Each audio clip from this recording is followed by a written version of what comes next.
बोरामणी जिल्हा परिषद गट व कासेगाव पंचायत समिती गणात वंचित बहुजन आघाडीची जोरदार तयारी. प्रस्थापित नेतृत्वाला टक्कर देण्यासाठी उस्मान शेख, संतोष माळी व विनोद बनसोडे इच्छुक. सोलापूर येत्या काही दिवसात जिल्हा परिषद व पंचायत समिती निवडणुकांचे बिगुल वाजण्याची शक्यता असून सर्वच राजकीय पक्षांनी यासाठी जोरदार तयारी सुरू केली आहे. दक्षिण सोलापूर तालुक्यातील बोरामणी जिल्हा परिषद गट व कासेगाव पंचायत समिती गण हे दोन्ही सर्वसाधारण असल्याने या भागात चुरशीची लढत अपेक्षित आहे. या पार्श्वभूमीवर वंचित बहुजन आघाडीकडूनही उमेदवार निश्चितीची हालचाल वेगाने सुरू आहे.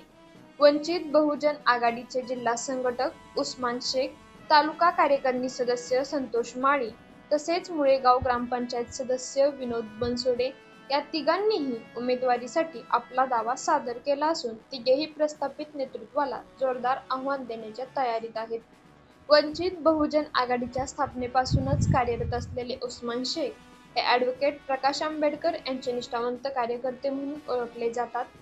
विविध आंदोलनांमधून त्यांनी वंचित समाजाच्या प्रश्नांवर ठाम भूमिका घेतली असून संघटन मजबूत करण्यासाठी ते गेल्या काही वर्षांपासून सातत्याने प्रयत्नशील आहेत.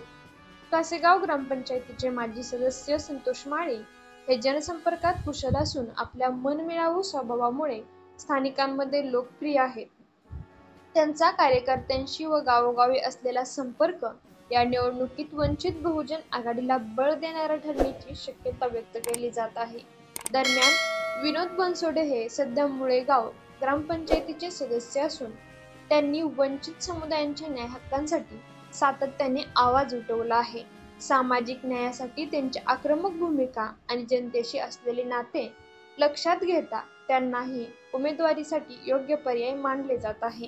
या सर्व घडामोडींमुळे बोरामणी जिल्हा परिषद गट व कासेगाव पंचायत समिती गणात वंचित बहुजन आघाडी निर्णायक ताकद बनू शकते, असे संकेत मिळत आहेत.